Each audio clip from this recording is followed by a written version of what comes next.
tubanjure umbwijiye kugira ngo abantu bamanye nuha ubutwata yahisa omunshongeji sebona kwakira studios za TV West. Omuntu bekanisa wa program eji amazina ni bayita Mucunguzi Joshua kandi umuhabuzi umuhumuriza ahanshonga nyingi chonka for today turazagamba hanshonga zikwitsa abana then ikikureta umuhondano mu maka nishonga nyingi zikureta umuhondano mu maka kandi umuhondano ekake kubeye no umuhondano ubwo ni ku affecting life y'abana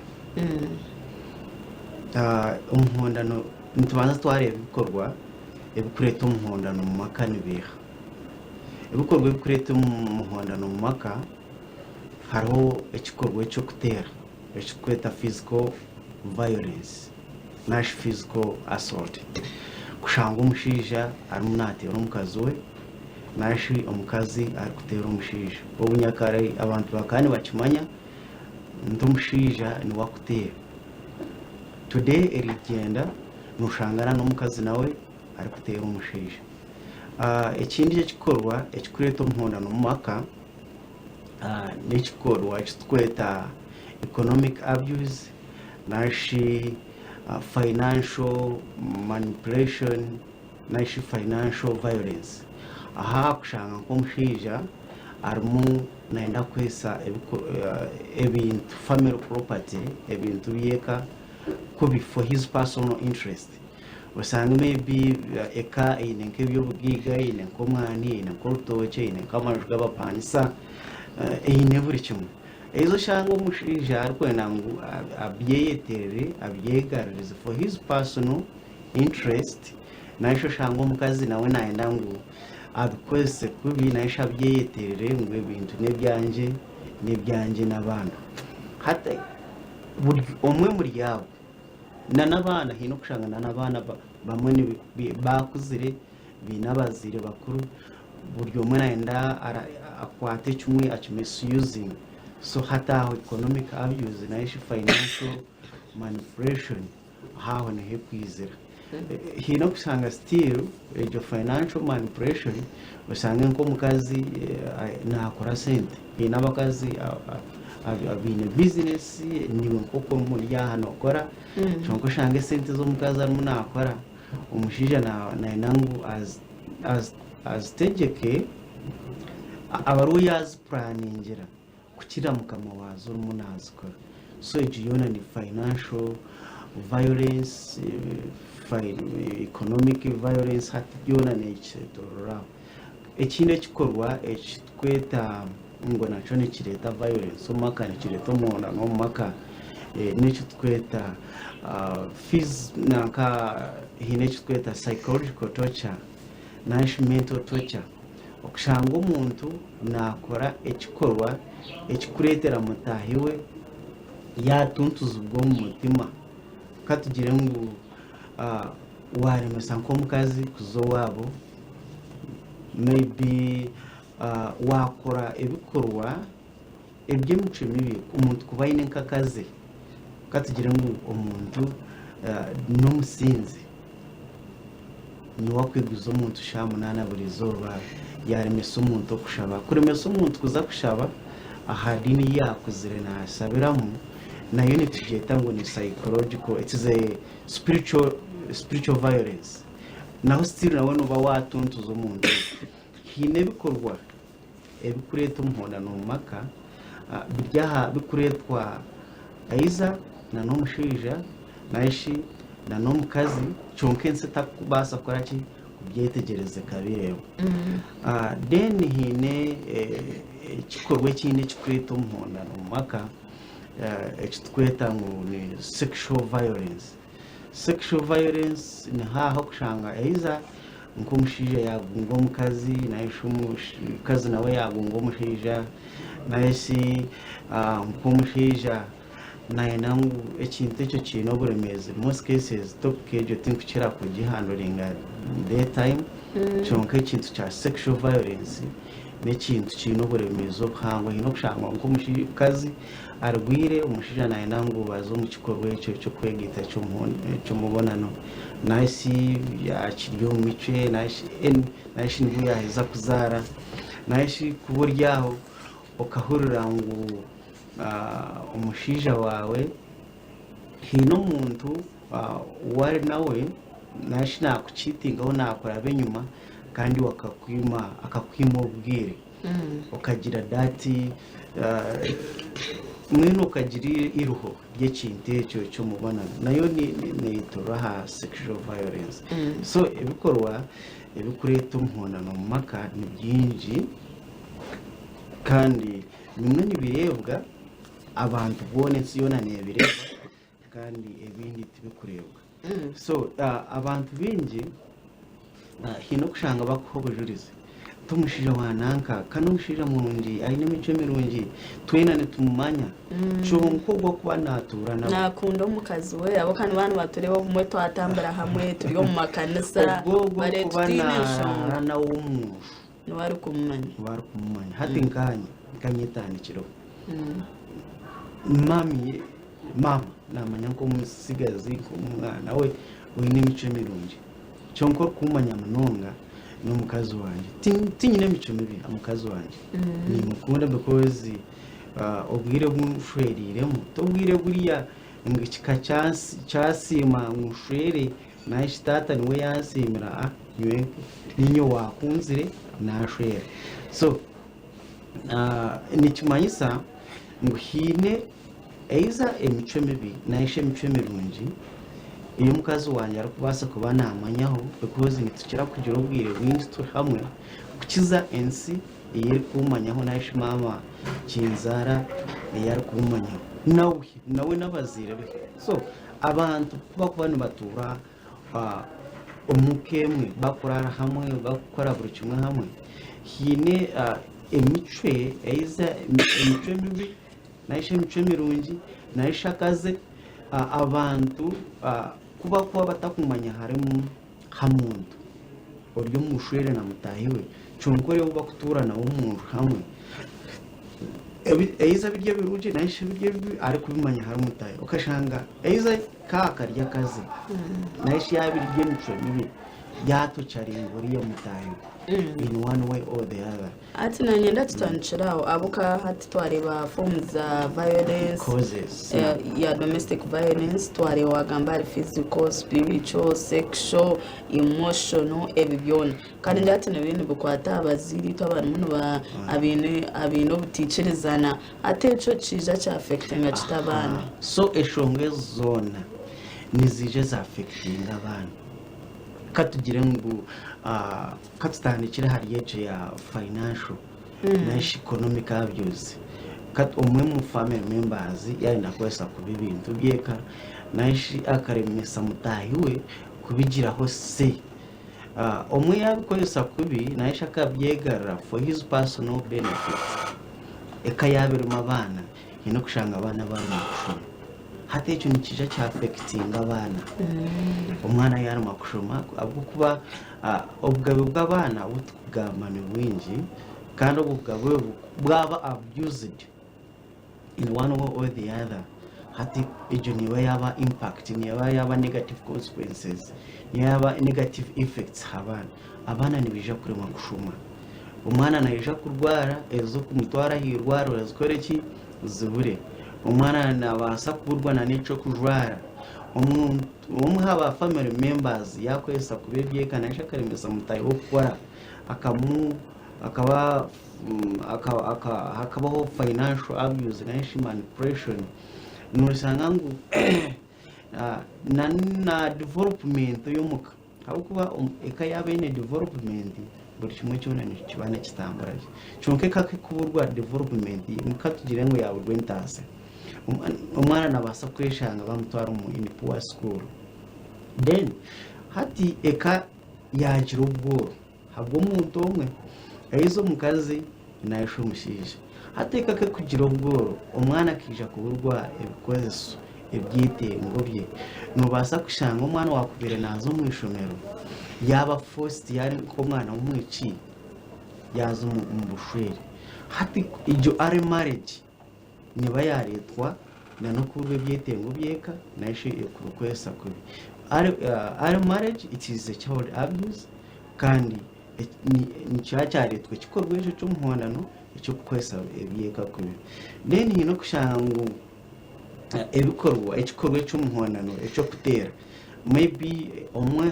haba family members ezo umukazi naisho mushija n'umuntu n'umutezi nakunda kutera munonga no kushanga yatera umukazi umushe yanatera umukazi we umwana yarra naisho yagira kiyagamba ushangina n'umwana yakora ki yaterwa so hati habeho physical assault one of the family members hamuntu mukuru abababire bayomba kandi igikorwa icyo cyo kutera n'icyo umuhondano kandi umuhondano gwa leta n'umwana yaterwa kandi abikibire kitari mu Qur'ani ngo maybe uyo mwana hino kushanga umwana bamutera habura na ishinwa mwana chunka ahaho naba yaterwa habwe igikorwa icyo umuhondano neni ibikorwa binje by'umuhondano mwene ni biri nkasako kimwe ni kiretera habaho ikindi kimwe ni igikorwa kimwe ni kiretera habaho igikorwa ikindi hino kushanga ngo umwana yaburwa school fees yaza akora imirimo yakubira atashimye kuba nakora ki nakora ibyo niba yaje ba child labor it is an abuse niba yaretwa negative impact ya domestic violence hino kushanga umwana yaje ntinyowe amakaga gandusya buri zuba dadi na anatera mama buri zuba mami na anahera dadi nenyombo ukashanga umwana yasharamu yarugumuka hata aho habaho displacement naisho umwana yaba force nkukuzo mu refugee camp yaza kuba impunzi habwa ibikorwa ibikureto muhondano mu maka habwe ibikorwa bya domestic violence nangwa twose turebana na ba street kids kuchira mwana ko mutawuni yitu yambara wambuza iwe mwana we ya street yo mwana mutonkiwe no ukora ki umukaha kandema ushanga environment yabe na kurira mu bundi yamujemesereza kugenda aha street ejuni displacement naishi ninka one way yo muntu kutekinga refugee kuza kureba aho yakufuna obwegamo so mwene bikorwe by'umuhonano ni bingi kandi ni bijumira ranganye cyonka abana hino kushangana n'umwana nawe yazo mu bintu bitamukwitseho munonga katugire yakwatwaho ashimira participating ekikwingana ki in case eka yanaenda kugira ki yagambaho yanagira yenda kugira obuhabuzi obu yagambaho hakuba na n'umwana yanareba ngo aiza nyina naterwa na ishishe naterwa aiza nyina natuntuzibwa na ishishe natuntuzibwa ashimira kugira ki yagambaho in right a child has a right to express his feeling to give he or her opinion habwo burunji bweka yabo right ninjaho no yituratanshire umuntu njara munareba TV West tshuri umuntu gendo misho nekiganiro citu ntureba hanshunga y'imhundano yo maka domestic violence twose ntujihura ntumanya maka minji okugahwireho abo shonga kezi abana binje bari ya street abana binje shanga taine ke yakosa kwega mama kajateje neka yitu eco nco suganire turi umuntu jiraho kandi no muhumuriza uno mushomesa so ebintu bikwatene n'enshonga z'abana nazimanya ugu no mwami Joshua muchunguzi no twataya Isaka Sheshaka obwahati katuzomuka umuro kace tuza kuba tugaruka tukongera ganira ahanshonga ni yemwe otakarga TV West.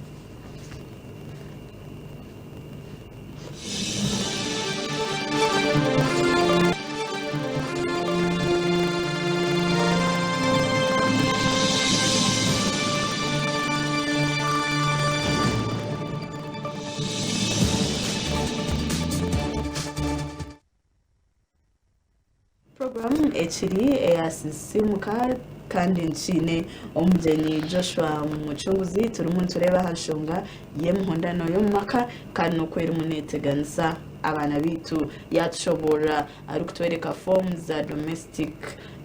violence obwire obwingi tumanya bakutera hata onobu kujota omushaija yakutuntuza ninga omukazi yakutuntuza so shanga kandi koko yagamba omuntu batakumanya ebikugenda omu maka g'abantu ntereba abantu nibatambura so omuntu nobu yakuruga akajya twonka amaka gandemire eki n'eki nikinteganisa otona omukazi wawe koine omukazi murungi ninga koine omushaija murungi otebyo nibiva omu maka otugo tukasitati yakutera ko kandi tureba wemico cyonka niwo kuba n'omumanya so mwoko okugamba bajya ngo bwatakutera ngo gumayo ngo omuntu byubere hakiri ko kandi tureba ogu ni professional kandi yatushobora yajya tukutera konka yatugambira ha emotional abuse ari ebintu ushanga omuntu ebyo urimo notekateka ninge byakukora iwo mu muto gwawe tubiterire twareba ha financial abuse kandi njejo n'enshonga y'amani kushira munonga tureba amakagitu gagari yago kukurumbite bwatine na nebyentasa icyo yashoboraho yagamba ha sexual abuse icyo nyankeshobora na n'ibindi bindi so tugumezereka kujajenga umuntu yaja ngo yagiranga makagandi tureme kumujaginga munonga ahubwo bani tubata kumanya uburemezi ubwastamire ahubwo bayi nabashija riyare aheru n'umuntu ari gentle hine kintu kikukira kunteganisa munonga kushanga umuntu omushaija ayine omurumu ayine profession bamutendekere hino kushanga umuntu ayine profession katugira ngo n'omushaho n'umupolisi n'ikiraje n'omushaija warahanga cyoko kashange kaye abekaye n'abarebese nako ikintu ekyo n'ikintu kibi munonga aho kuba ensini bane kucera omushango oriye muri wanka marayika ino kushanga umuntu ino mushija wo nawe tinesingiraho we na ija akora abribing anashi akorruptinga mind zaba iniros katugirenga ahisyankishe zara yana nyonka kahawaraji agira kwiyamuguriraho yavugana umuramu iza sister inero agira nko kuyamutwariza je yavugana nka brother inero agira nko kuyamutwariza je so mwene abantu bareba nti riyare oguno mushije munje cyonka uwo muka omukazi we mistreating then yana agamba in case omukazi yanaenda kurespondinga habikorwa omushije yakwitse namurabyamu hati communicating na bariya abo wabo omukazi tichonka wano kimanya nti jeni amberire kizumu tikakozire iki omushija ninza gukora nsakireka yanjye ngore iki neki tichonka omukiwani ntamberire kizumu so hata muiki naisho mukazi yamanyiso wabo the mistreatment how she's being mistreated by her husband hati wabo bamureba nk'ikizibu already omushaija has corrupted in the mind zabo wabo omukazi we already kuno wabo yakuzarwa nibamureba ngo is a provider, is a responsible man aha murumu nibamureba ngo is a responsible man chunko shange omukazi uri wakutura na omuka arimu na in fact na banninga yemerire ari nk'oryo mutanuru so ino kushanga umuntu ogwe yagira ngo no enough is enough enough is enough obushwere bwayanga let me take another decision usanga abo wabo omushija bare omukazi wifato otakumanya cyakwenda banywano bomushija bare omukazi nko musuru aha working place na sakuba ina banywani be nakora bakumanya bare omukazi nk'eki nk'omuntu otina amagezi omukazi yakuzarwa usanga maybe ise na nyina na brother and sister barumba chunka omushija kana omushija mungi tumwemanyira n'eki cyakuremeseka yawe mwene hati yeshonga manje kushanga nako mutibika so program eji umuntu ari kumitinga suicide abo kati nari kuhora hati kuno yashirwe tino kwenda kumurikiza banywani bo mushija we tibakwenda kumurikiza nangu n'abanywani bitu bo bonka nakuja to mushija wa kanajana kavera buri izoba Bakumureba. kanorebe kaje nicyo kiri munsi kutega nabo wabo oredo mushije yaba bribingire minds hazina nejo hino kushangana n'abakazi nabo bari baso na n'omukazi maybe natwariza je baramube natwariza je bo wabo yakuzaga automatically nchi hino kushanga nejo bo wabo ushanga natwariza je abe kanisa yanasaba bamuri nko mukazi as a good wife as a good wife in a community chonko mushije wakuba natura nawe really mistreating in one way or the other so hata mushija ka feeling mistreated hati ya feeling yaba odd man out hamuru bakamuriza community ekanisa bakushabiramu waba usanga mushija nawe yasubo twamu yakora ki yagenda yarugumukaye so ibikorwa ebyo ebikuletera abantu bayetamwa bayecyawa bamwe bakagira intekateka yo kwehanika the suicidal feelings nashi suicidal disorders deka buri mushija wena buri mukazi wena buri mwici wena kare nashwerwa arukwena ngo agira ubusinjo mukaye ashimirwe n'umushija we ashimirwe n'abana be mbagire ntunguka nimba bashimirwe buri umwe nashwerwa ari kuza gukora ki ari kuza gushimirwa ko kumurebe se nako ahuru ushwera bwamutama wano kimanya bici bamwe nabaryahora kugira ngo nyowe mazuma ekindebure enough is enough tindi shwerwa hina batsigazi bo kuba ryahogira no what I have seen in the marriages ibyo kushwera kankora iki kambe rujyo usanga umuntu yavoidinga kikorwa naishe culture yashwera kugira ngo agireka yavoidinga ikikorwa nanka culture naishe iyo kushwerwa kugira ngo agireka habwe korwa habumponda nubwo yarebera umuga yabo hati ushanga yarizotinga kuba maraya again so nejatejo nayo ni effect aha bana nayo ni effect aho usanga ine bintu byo gukora noreba umuka bikutamisa ubushweri naisi washwerwa hata kantu ko buntu kije kakuburamo akantu ko kuhandoringa nubaza katugire ngo oryo mwana wo mwiki okakurumuka dani natera mami wawe burizo hato shanga washwerwa maybe umushija washwerwa bambi no mushija mu chonke wo chestatinga muntu abashija bona ni cyacu na nogu nasha nankanka gadadi mwene ebikorwa ebyo muhona numwaka ni ba affecting abana in so many ways chonka ni nkompumuriza nkompabuzi w'abana nayiseminye tunayishamaka ninkira kubahabura n'icyaha n'ikirgo kiryo mu Yeremiya ruhanga kamugira nti nkakumanya utakazira ubu nabire ntakakwangire ngani nkumanya so buri mwana wena oba oryo mu family eyino mpondano nasho oryo mu family etino muhondano bano rebe birungi byonka bano rebe bibyonka obahine kikuremire in life ino kushanga umwana namwene hine kintu cyumbire ni shomesa last time kushanga umwana bamuforcinga kutekinga a certain profession and whatever kushanga umwana yayeta mwana we hanga nabakwinira plan kikuru no kushaba nikira no kuhabura abazire guma ni batwara abana babo ikanisa ne yamba umwana ni bamwegeye semce chonka wasanga umwana yakurata kushaba ikintu ni kibe kindi so ebikorwa byo mpondano ni bireterana no mwana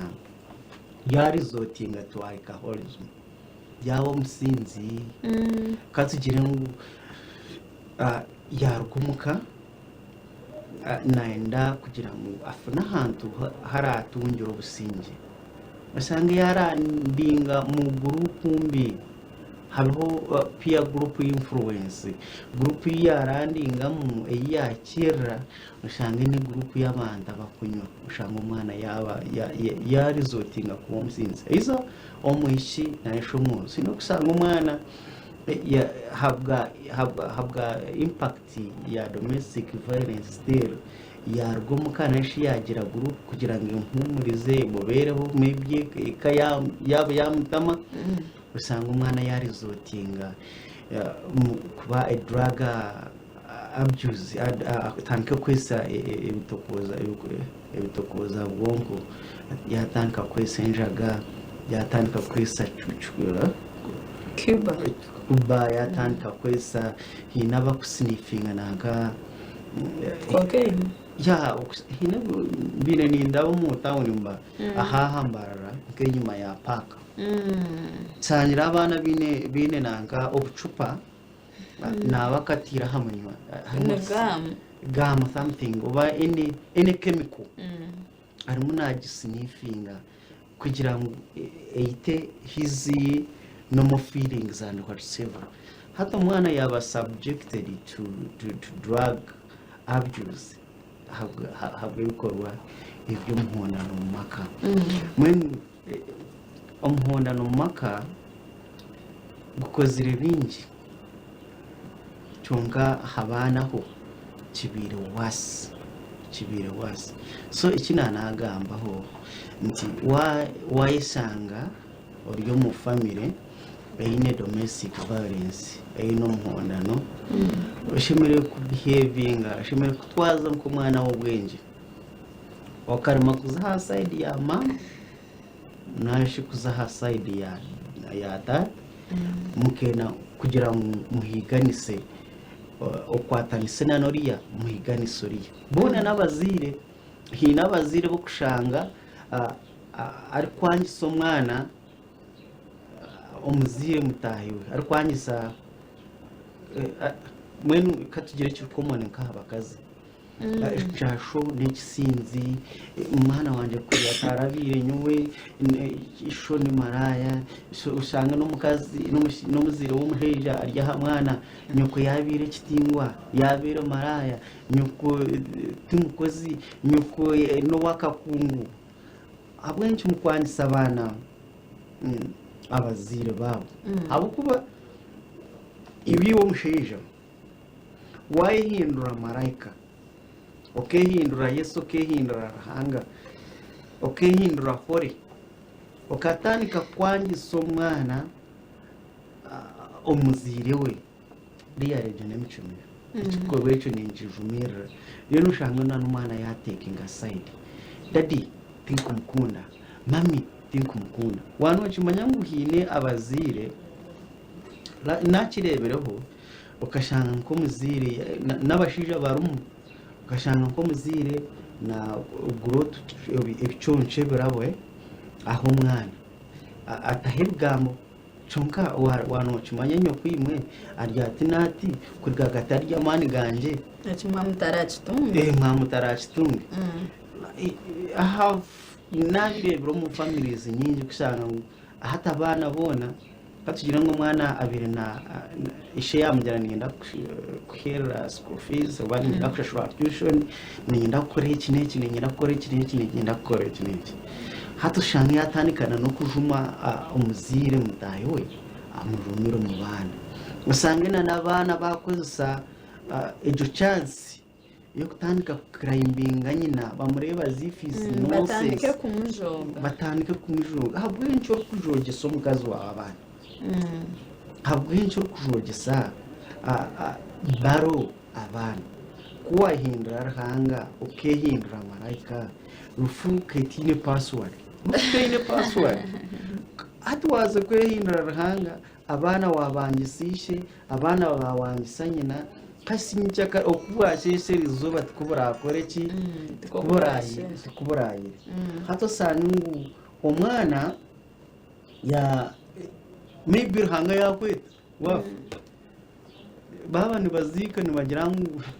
nabahuriye mu kimanyi ni mwija koraki mwija kufa so katugira ngo riya omwana wayangisishe omukasheshe wafu wanu uziko waneboje mwe kuchimanya ngo wawe nimija kuzikayo because na urufut hino rwinire password kandi tizane settings n'ikintu cyukwija accident moto kwa accident in most cases kugira ngo habaho reckless driving, overloading nice chunka yine ikintu cykuba by nature ya dictatinga wafa umwana wamusiga noha na noriya wa mwangise ntishasho nekisinzi ni maraya tine cyakureta kuri yatarinye tuwakubere wakiraha hatushanga umwana nawe yatandika kujumishe yatandika kumutera hati yaza wafa wargaho umwana wamusigana no muziroriya nawe akadeveloping mind nawe no muntu umwana akakwatanisa na nyina kumistreating mwenu ni savanka abana nimbasaba umutakagira side ube nuco umwana nazarwa bazire babiri kandi isho n'ubu yakurwa mutwe mame n'ubu yakurwa amagezi nasigara mami wawe so ebikorwe by'umuhondano mu maka bikozire ibintu bingi cyuka abana mwene nibabona batakinemu mwene nabari a victim of circumstances. Alright, nejaho no bitura ni kimugwaho atakiplaningira. Alright, turi muntu gamba ahanshonga zemihondano yo maka ukwere muneteganisa abana bitu twareba forms za domestic violence twareba abana okubari mu bateganisibwa ninjoro bahatika tuzomukamumuro kace nyenda kuturagarike turebeho aha kutwakubasa kwiya head effect na abana imihondano yo maka tukajigira mubazici abo kati turagument tujugambaho tugamba kweteganisa amaka gitu okweteganisa abana bitu tukabora kujitunjira umbaze wahati katuzomuka mu kace tuza kuba tugaruka program ya sisimka eciri munegendo misho mutakarga TV West.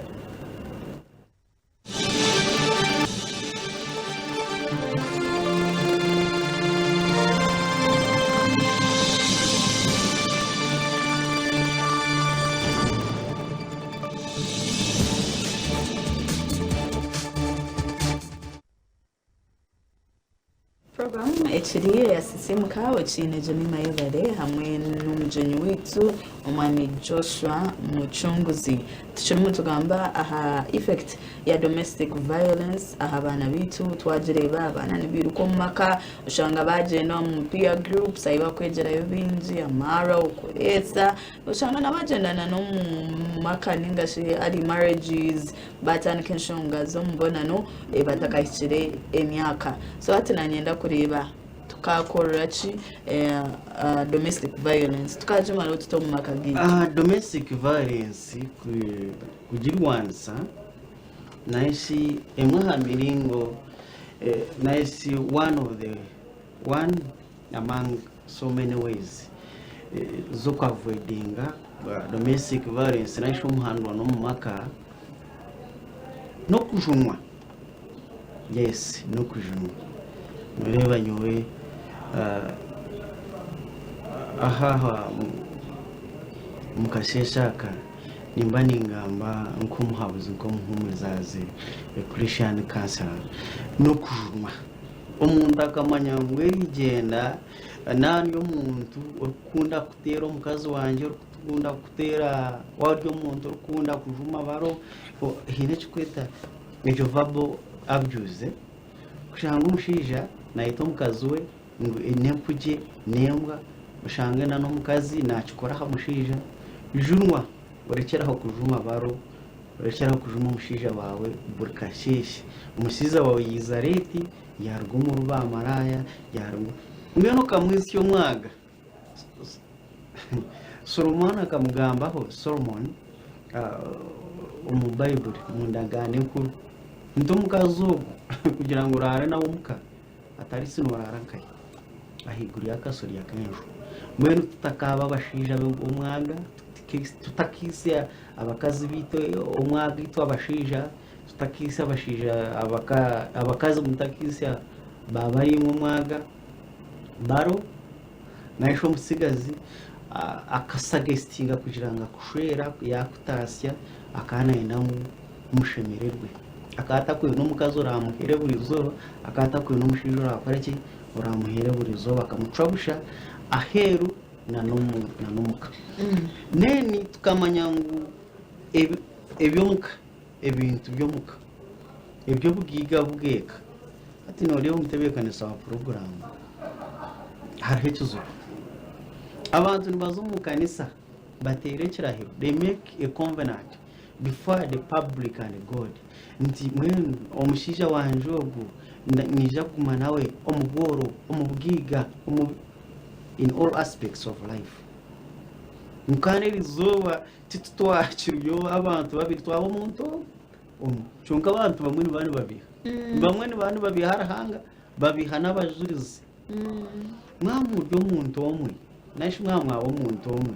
ekikumanyise by'ubwiga bwanyu bweka mwena mu bukristo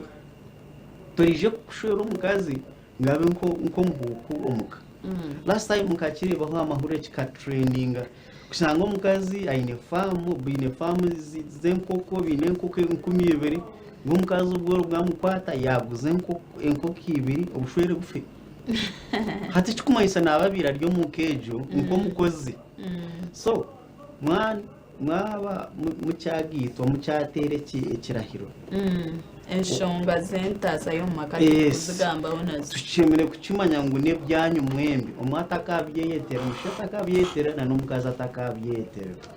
neni hine ekikorwa eki cyo kushanga maybe umushije yagunga umukazi yagunga umushije last time hino umushije kanangira ngo umukazi wanje buri every time ubunabire ninyegomba nashi ninyetenga kugira ngo tuzo mu kikorwa cyo mubona akanansha esindi hato yibuze wano enangu buri okorazo mu kikorwa cyo mubona barabanze yakugura atari so waza hamabitu takuba yakira maza nangwa atugura gunka ubiro winji nabantu batujambu obo bwire twashabe ibintu numumine kubitereza so mwe twosejo chance ekikorwa ecyo kigwire waye nangubaro burukoraze abanze yataka sente biri niyakugura kashi kumurayo mwaragine so icyo mwenu abakazi tutakaba too much economic emibiri yitu tukena ngo tugishubuza abashija abo twashirwe then n'ikindi hariho kururo rugambo hino ba third parties abarya heri yeka bakashanga umushija naye nangu ekika cyabo kimushwerero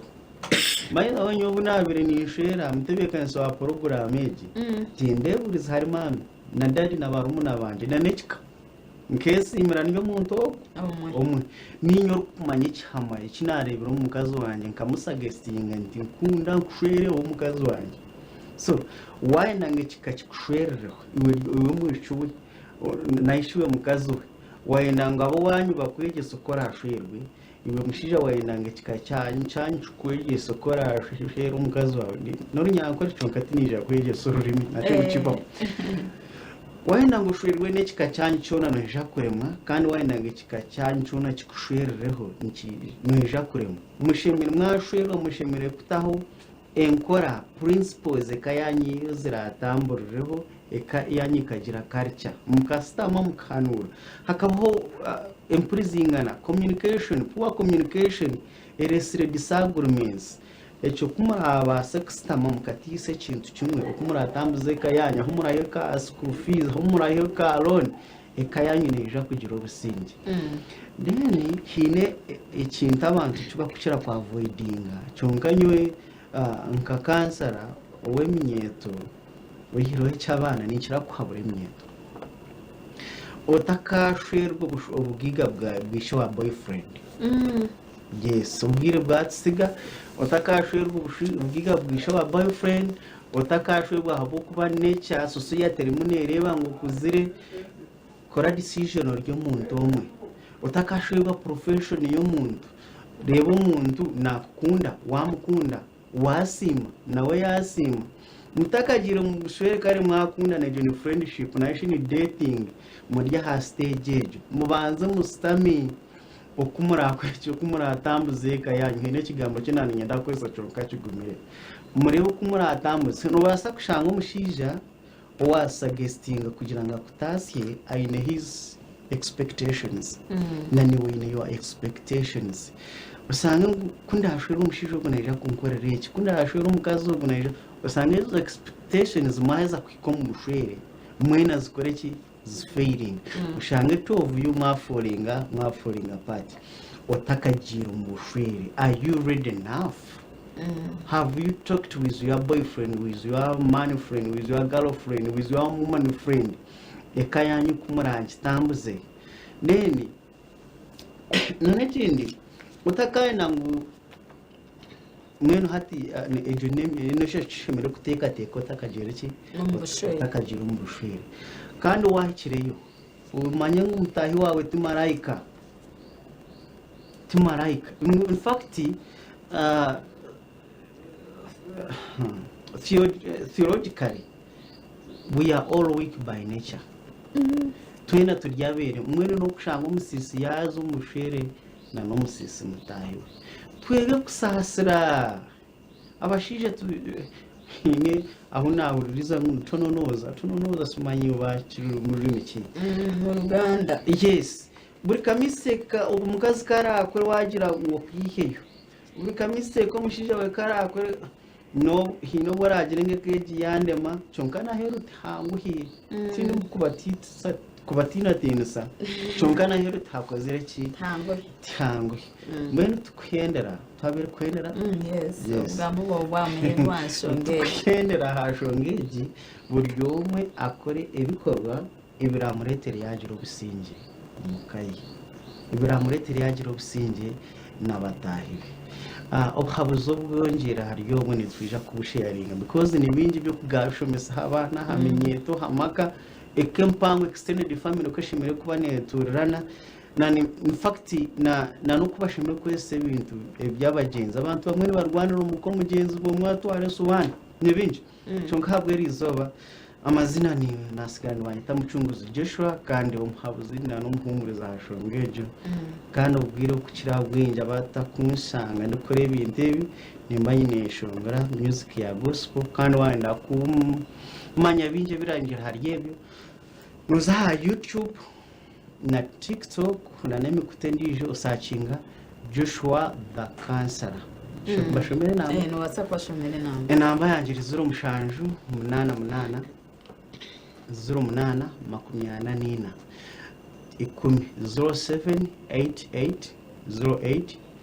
0788084410 search Joshua the Counselor